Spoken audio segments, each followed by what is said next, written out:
Hello तो welcome to ICM channel. आज हमसे डिस्कस करने वाले हैं दो स्टॉक के बारे में। पहला आपका होने वाला है आईएक्स और दूसरा आपका होगा टेक महिंद्रा। तो इस वीडियो को जरूर से अंत तक देखना, लेकिन उससे पहले इस चैनल को जरूर से सब्सक्राइब कर सकते हो और इस वीडियो को जरूर से लाइक कर देना यदि आपको ये वीडियो पसंद आए। तो चलो फिर डिस्कस करते हैं पहले आईएक्स के बारे में। अब देखो यहाँ पे आईएक्स के में जो आज 2% का यहाँ पे गेन देखने को मिल रहा है। ठीक है, 138 पे ये फिलहाल आपका जो क्लोजिंग यहाँ पे आज के दिन आपको जो हो चुका है। अब यहाँ पे डाउट क्या आता है ना कि जैसे कि बहुत लंबे समय से ये स्टॉक आपका एक ही प्राइस पे आपका चल रहा है, यानी कि एक साइडवेज ही आपको चल रहा है। अब तो आप जानते हो कि साइडवेज क्या होता है, मैं आपको बता दूं। जैसे कि मान लो ये आपका नीचे का लाइन आपका एक सपोर्ट हो गया, ठीक है, ऊपर आपका हो गया रेजिस्टेंस। अब ये क्या हो रहा है कि आपका ऐसे ऐसे ऐसे ऐसे स्टॉक चल रहा है, यानी कि यहाँ पे क्या हो रहा है कि सपोर्ट तो यहाँ पे ले रहा है, ठीक है, लेकिन ये बाउंस बैक नहीं कर पा रहा है और ये तोड़ नहीं पा रहा है आपको जो रेजिस्टेंस को। और जिस दिन तोड़ेगा ना उसी दिन ये आपका ऊपर जो है वो जा सकता है यहाँ पे टेक्निकल वाइज से। तो देखो ऐसे तो जब तक 150 के ऊपर जब तक आपको सस्टेन ना करे तब तक कुछ नहीं करना चाहिए। लेकिन हम सब ये जानेंगे कि जो लोग यहाँ पे डर रहे हैं ना कि यार ये स्टॉक इतना टाइम से यहाँ पे अभी गिरावट है, अब इतना टाइम से एक साइडवेज यहाँ पे चल रहा है, तो देखो डर उनको लगता है जिनको स्टॉक के बारे में ज़्यादा नॉलेज नहीं होता। और मैं इस वीडियो में आपको इस स्टॉक के बारे में जो फंडामेंटल मैं आपको बताने वाला हूँ, जिससे आपको पूरा समझ में आ जाएगा और आप में पेशेंस जो है ना वो आपका भरपूर मात्रा में आपको पेशेंस भी हो जाएगा। क्योंकि देखो पेशेंस तभी होगा जब आपको इसके बारे में पूरा नॉलेज होगा, ठीक है। जब नॉलेज नहीं होगा इसके बारे में, यदि आप बहुत कुछ यहाँ पे नहीं जानोगे तो ही यहाँ पे आपको ऐसा आपका फील आपको होगा कि नहीं ये स्टॉक यहाँ पे कुछ दिक्कत कर सकता है या फिर स्टॉक खराब है, ठीक है। क्योंकि देखो स्टॉक मार्केट जो है ना, और दी कोई एक कंपनी जो है लगभग तीन चीज़ें यहाँ पे चलती है, ठीक है, मार्केट में। पहला आपका होगा टेक्निकल वाइज से, दूसरा आपका हो गया फंडामेंटल जो सबसे इंपॉर्टेंट है, और जो थर्ड है वो आपका न्यूज़ है। क्योंकि न्यूज़ भी बहुत ज़्यादा मैटर करता है। कभी कभी यहाँ पे लोगों को आपको न्यूज़ भी जो पैसा बना के देता है, और कभी कभी यहाँ पे न्यूज़ भी पूरे स्टॉक मार्केट को भी आपको हिला देता है ना। तो ऐसे हम सब बोल सकते हैं, ठीक है। चलो बेटा वो सब बाद में डिस्कस करेंगे। पहले यहाँ पे देख लो कि आपका Indian energy exchange by back, ठीक है, 2 लाख शेयर्स वर्थ 135.5 ईच। देखो लगभग यहाँ पे 3-4 दिनों से ऐसा देखने को मिल रहा है, ठीक है। यहाँ पे आपका जो बीएससी की फाइलिंग में जब देखोगे तो ऐसा कुछ यहाँ पे फील आपको होते हुए दिखाई दे रहा है। मैं बता दूं कि देखो इनका यहाँ पे 2 लाख जो शेयर है ना, उसमें से आपका जो 1.80 लाख जो शेयर है वो यहाँ पे आपका बीएससी के द्वारा आपका हुआ है, ठीक है। और आपका जो है जो आपका बचा जो आपका लगभग 20 लाख, तो वो आपका हो रहा है एनएससी के द्वारा। और ऐसा लगभग 2-3 दिनों से हो रहा है, कभी आपका 135 के भाव में, तो कभी आपका 133, तो कभी 134, ऐसा कुछ यहाँ पे देखने को मिल रहा है। लेकिन अब ये जानो कि ओपन और टेंडर में अंतर क्या होता है। जैसे कि मान लो यदि वही आपका टेंडर में होता है ना, तो अभी तक आईएक्स का प्राइस जो भी यहाँ पे 150 के ऊपर ही आपको चलते हुए दिखाई देता है। लेकिन ऐसा बिल्कुल नहीं है, यहाँ पे ओपन रूट के जरिए आपका बायबैक हो रहा है। अब ओपन का मतलब ये समझो कि जैसे कि मान लो कंपनी फिक्स कर दी प्राइस यहाँ पे कुछ भी, ठीक है, 200 180 कुछ भी फिक्स कर दी कंपनी, तो ऐसा नहीं है कि वो 180 प्राइस आएगा तो ही वहाँ पे बाई करेगी, नहीं। उनको जब यहाँ पे सेलर मिल जाएंगे तब वो स्टॉक को बाई कर लेगी। यानी कि प्राइस कुछ भी हो, 125, 130, 140, कोई फर्क नहीं पड़ता।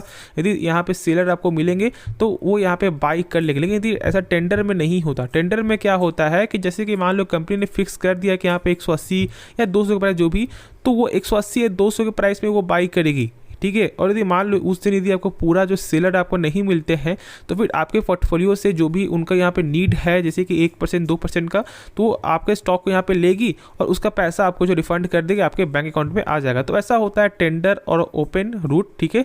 और ये आपको जो जानकारी होना चाहिए, तो यहाँ पे आप यहाँ पे आप बेहतर आप समझ सकते हो कि यहाँ पे कौन सा बेस्ट है कौन सा बेस्ट नहीं है। तो चलो पहले अब इसके बारे में कुछ फंडामेंटल देखते हैं। हाँ, एक और है, कैसे तो आप जानते हो कि यहाँ पे ये जो कंपनी अपने कामों को यहाँ पे बढ़ा रही है, जैसे कि आपको कार्बन मार्केट में भी देखने को मिल रहा है, तो ये आपको लॉन्ग टर्म में ग्रो करेगा, ठीक है। उसके लिए यहाँ पे टेंशन फ्री रहो, लेकिन पहले कुछ फंडामेंटल देख लो। और देखो यहाँ पे कोई भी कंपनी का ऐसा नहीं होता कि सारा चीज़ ही आपको सही होगा, नहीं। कुछ चीज़ आप यहाँ पे निगेटिव भी देखने को मिलता है और उसके बारे में डिस्कस करेंगे। ऐसा नहीं कि जो यहाँ पे पॉजिटिव है बस आपको जो वही जानेंगे, नहीं, ऐसा बिल्कुल नहीं है। देखो यहाँ पे पहले क्या चेक करते हैं हमसे, यहाँ पे ROC और ROE। लेकिन उससे पहले यहाँ पे बुक वैल्यू यहाँ पे जान लो। बुक वैल्यू का मतलब ये होता होता है कि कंपनी यदि मान लो डूब जा रही है तो यहाँ पे 1 शेयर के बदले कंपनी कितना रुपया आपको दे सकती है, तो यहाँ पे 8 रुपया ही मिलेगा। प्राइस आपका कुछ भी हो बाइंग का, लेकिन मिलेगा यहाँ पे 8 रुपया ही। अब ये मत समझना कि अब ये कंपनी खराब हो गई, नहीं, ऐसा बिल्कुल नहीं। आपके पोर्टफोलियो को 90% स्टॉक का जो बुक वैल्यू यहाँ पे खराब है, तो ये डर वाली बात नहीं है। होता ये आपका, हम सब ऐसा बोल सकते हैं कि ये केमिस्ट्री की तरह एक आपका जो एक्सेप्शन है, ठीक है, ऐसा हम सब जो बोल सकते हैं। अभी आरओसी का मतलब क्या होता है, आपका रिटर्न ऑन कैपिटल एम्प्लॉयड। जैसे कि मान लो कंपनी जब अपने ऊपर 100 रुपया लगा रहा है, तो वही 100 रुपया 1 साल बाद कितना रुपया बन जाता है, उसी को हम सब बोलते हैं आरओसी। और यहाँ पे 63% है, यानी कि कंपनी का 100 रुपया बदलकर 163 रुपया हो जाता है, जो वाकई एक शानदार नंबर है और इससे बेस्ट कुछ हो नहीं सकता। अब यहाँ पे आरओई देख लो आपका रिटर्न ऑन इक्विटी का, तो यहाँ पे 48.6% है, जो एकदम शानदार है और इसमें टेंशन फ्री रहना है। क्योंकि देखो यदि आपको नॉर्मल किसी स्टॉक को पहचानना है ना, तो कम से कम 15% जो है होना चाहिए, ठीक है। और यहाँ पे तो एक शानदार नंबर देखने को मिल ही रहा है। अब यहाँ पे सेल्स देखोगे, जो यहाँ पे आपको नेगेटिव है वो क्या है, यहाँ पे कि आपका ईयर ऑन ईयर पे सेल्स जो कमी आते हुए आपको दिखाई दे रहा है। देख सकते हो कि यहाँ पे 114 करोड़ से घटकर आपका 100 करोड़ आपका हो चुका है, और उसी की वजह से स्टॉक में प्रेशर है। क्योंकि मैंने बहुत सारे वीडियो मैंने आपको बताया हुआ है कि मेन जो है वो आपका होता है ईयर ऑन ईयर। क्योंकि देखो क्वार्टर पे काफ़ी अप्स एंड डाउन देखने को मिलता है, लेकिन ईयर ऑन ईयर जो सबसे ज़्यादा मेन होता है। और यहाँ पे जो नंबर थोड़ा जो खराब आ गया ना, इसकी वजह से ज़्यादा ही प्रेशर देखने को मिल रहा है। अब बात करते हैं हमसे यहाँ पे टोटल आपका एसेट का, तो देख सकते हो कि टोटल एसेट भी थोड़ा यहाँ पे कम आपका हो चुका है। देख सकते हो कि आपका जो मार्च 2022 के हिसाब से लगभग 1695 करोड़ से घटकर आपका 1209 करोड़, और ये भी थोड़ा डर वाली बात है। लेकिन देखो यहाँ पे जो सबसे खास कैश कंपनी का कैश फ्लो जो मैंने बताया हुआ है कि ये एक ऐसा फंडामेंटल टूल है कैश फ्लो। यदि आप देख लो यहाँ पे ये सही है ना, तो आप समझ जाना कि कंपनी का बिजनेस जो है वो सही चल रहा है।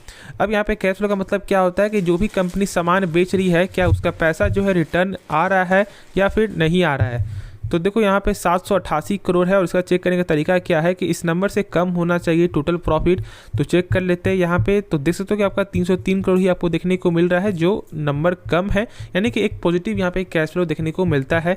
और एक और नेगेटिव यहाँ पे क्या है कि आपका FIS का जो यहाँ पे स्टेक कम होना, देख रहे हो लगातार यहाँ पे कम आपका हो रहा है, लगभग 15% आपको आ चुका है, और ये थोड़ी डर वाली बात है। बाकी सब कुछ इस कंपनी का सही है, आराम से होल्ड करके चलो, जैसा होगा मैं आपको बता दूंगा। लेकिन अभी बाई मत करना, क्योंकि यहाँ टेक्निकल वाइज जब तक 150 के ऊपर जो सस्टेन नहीं करता है तब तक थोड़ा वेट कर सकते हो, वही मेरा यहाँ पे आपका ओपिनियन होगा।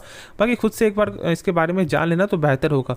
तो चलो नेक्स्ट स्टॉक के बारे में डिस्कस करते हैं। तो हमसे बात करते हैं टेक महिंद्रा के बारे में। अब देखो टेक महिंद्रा के बारे में मैंने कल ही आपको वीडियो बनाया था, जो था आपका स्टॉक्स टू बाई नाउ में, और मैंने जो आपको जो सजेस्ट भी किया कि टेक महिंद्रा को जरूर यहाँ पे आप पिकअप कर सकते हो। और इसकी वजह क्या जानते हो, इसका वैल्यूएशन लगभग जो यहाँ पे IT सेक्टर में ऑलमोस्ट सबसे कम वैल्यूएशन जो यहाँ पे आपका फिलहाल अभी जो मुझे जो देखने को मिल रहा है वो है आपका टेक महिंद्रा। मात्र यहाँ पे आपका जो 19 का ही पी देखने को मिलता है, और मार्केट कैप लगभग 1 लाख करोड़ से ज़्यादा का मार्केट कैप है इस कंपनी का। और यहाँ पे तो पहले यहाँ पे आप देख लो ROC इस कंपनी का, क्या शानदार यहाँ पे ROC देखने को मिलता है। और मैंने इसके बारे में IX में ही मैंने बताया, लेकिन जो लोग डायरेक्ट यहाँ पे टेक महिंद्रा पे डायरेक्ट आपको फोकस कर रहे हैं, तो मैं आपको बता दूँ कि ROC का मतलब आपका होता है रिटर्न ऑन कैपिटल एम्प्लॉयड। जैसे कि मान लो कंपनी जब अपने ऊपर 100 रुपया लगा रहा है 1 साल में, तो उसका वही 100 रुपया 1 साल बाद कितना रुपया बन जाता है। तो यहाँ पे जो 26% का यहाँ पे गेन है, यानी कि 100 रुपया बदलकर आपका 126 रुपया कंपनी का हो जा रहा है, जो शानदार नंबर है। देखो यहाँ पे यदि आपको किसी भी स्टॉक के बारे में जानना है ना कि उसका ROC और आपका ROE सही है या नहीं, तो मिनिमम चेक करो कि 12% से ऊपर होना चाहिए। मैं यहाँ पे मिनिमम मैं बता रहा हूँ, ठीक है, 12%। इससे कम होगा तो मतलब समझना कि यहाँ पे सही नहीं है उसका, ठीक है। अब यहाँ पे ROE ये भी आपको 21 आपको लगभग जो 21% देखने को मिलता है। लेकिन इसमें बता दो कि यदि आपको यहाँ पे कंपैरिजन करना है ना किसी भी स्टॉक का, तो आप सेम सेक्टर के स्टॉक से कंपैरिजन करना है। ऐसा नहीं चेक करना कि यहाँ पे IT सेक्टर को आपने ले लिया किसी स्टॉक को, और किसी आपने यहाँ पे फार्मा सेक्टर के स्टॉक को ले लिया, नहीं, ऐसा बिल्कुल मत करना, वरना फिर एक सही नंबर देखने को नहीं मिलेगा और आप क्या बोलोगे कि यहाँ पे ये कंपनी खराब है। तो ये गलती मत करो। अब यहाँ पे देखो कि सेल्स, तो इस कंपनी का जो है सेल्स आपका यहाँ पे क्वार्टर क्या बढ़त देखने को मिल रहा है, और आपका ईयर ऑन ईयर पे देख सकते हो कि 11,000 से बढ़कर आपका 13,735। प्रॉफिट भी चेक कर सकते हो, यहाँ पे आपका जो है क्वार्टर यहाँ पे आपका जो थोड़ा कमी है, और आपका ईयर ऑन ईयर भी कमी देखने को मिला है। देखो यहाँ पे नंबर जो है ना वो थोड़ा ख़राब आपको आते हुए दिखाई दिया यहाँ पे आपको प्रॉफिट के वजह से, लेकिन मेन क्या होता है सेल्स। जो मैंने आपको हर वीडियो मैंने बताया हुआ है कि यदि कंपनी का लगातार सेल्स बढ़ रहा है ना, तो वो प्रॉफिट को यानी वो अपने खर्च को यदि कम करती है तो वो प्रॉफिट आपका इंक्रीज हो जाएगा। और उसकी वजह भी यहाँ पे क्या है कि थोड़ा टैक्स जो यहाँ पे ज़्यादा देखने को मिल रहा है और जो इंटरेस्ट है वो भी थोड़ा बढ़ चुका है, और उसकी वजह से ही ऐसा कुछ है। लेकिन आप यहाँ पे मैं यही बोलूँगा कि होल्ड करके चलो, इस कंपनी शानदार कंपनी है। और इसका यदि हम सब कैश फ्लो चेक करें तो उसके पहले अब ये जान लो कि कैश फ्लो होता क्या है। तो कैश फ्लो का मतलब यही है कि कंपनी जो भी सामान बेच रही है क्या उसका पैसा जो रिटर्न आ रहा है या नहीं आ रहा है। अब देखो यहाँ पे 3 तरह का होता है, जो मैंने अभी बताया वो यहाँ पे फर्स्ट वाला का है, और जो सेकंड है ना वो इन्वेस्टिंग, यानी कि कंपनी जहाँ पे इन्वेस्ट करे उससे पैसा यहाँ पे आ रहा है नहीं आ रहा है, जहाँ पे फाइनेंस करे उससे पैसा आ रहा है नहीं आ रहा है। तो ये 2 चीज़ है, तो इसे आप सब यहाँ पे इग्नोर कर सकते हो, क्योंकि तो ये कंपनी का एक बाहरी मॉडल हो गया। पहला यहाँ पे आप यही ना देखोगे कि यहाँ पे कंपनी जो सेल जो भी बेच रही है उसका पैसा आ रहा है नहीं आ रहा है। तो ये जो नंबर है यानी कि जो आपका 5285 करोड़ है ना, इससे कम होना चाहिए टोटल प्रॉफिट आपका एक ईयर में। तो चलो हम तो चेक कर लेते हैं। यहाँ पे देख सकते हो कि यहाँ पे 5630 करोड़ है। अब देखो यहाँ पे आपका जो है कितना है 5285, यानी कि कम है, यानी कि 10% से तो 10% तो यहाँ पे ऐसा नहीं कि 10% ज़्यादा है, नहीं 10% से कम है ना, तो फिर सही है। और इसके पिछले ईयर चेक करोगे ना तो इसके पिछले यहाँ पे सही देखने को मिल रहा है। बस आपका इसी ईयर जो है आपका मार्च का जो 2022 का उसमें थोड़ा कम देखने को मिला है, वो भी लगभग आपका ऐसा बोल सकते हैं 8 से लगभग 7 से 8% देखने को मिल रहा है। तो ये चलेगा, ठीक है, ऐसा कभी होता है कि कभी ज़्यादा कभी कम, लेकिन इसके पहले 2 ईयर चेक करोगे एक अच्छा देखने को मिला है। और मैं यही बोलूँगा कि इसका एक वैल्यूएशन सबसे शानदार है। और यहाँ पे एसेट भी देख सकते हो लगातार आपका गेन होते हुए दिखाई दे रहा है। निश्चिंत रहो, होल्ड करके चलो, लॉन्ग टर्म में इसका ग्रोथेबल कंपनी। एक देखो होता है क्या है कि यदि आप सोच रहे हो कि यहाँ पे पैसा मुझे जो है 100 गुना मुझे पैसा यहाँ पे 5 गुना करना है, 10 गुना करना है, तो एक अच्छी कंपनी में जो है ना वो जल्दी नहीं होगा। ये तो पॉसिबिलिटी आप जानते हो कि जैसे मान लो मैं बोलता हूँ TCS में यदि आप स्टॉक बाई करो और 5 साल में आपका 5 गुना हो जाएगा, तो ये बहुत ही कम चांस है। लेकिन जो स्टॉक अभी अभी यहाँ पे चल रहा है, ठीक है, जो अभी सीरीज जो चल रहा है, जिसका अभी आपका जो 4 सीरीज आपका हुआ है और जब आने जब 10 सीरीज बाकी है, तो उसमें ज़्यादा चांस है कि वो यहाँ पे 5 टाइम 6 टाइम पैसा दे दे।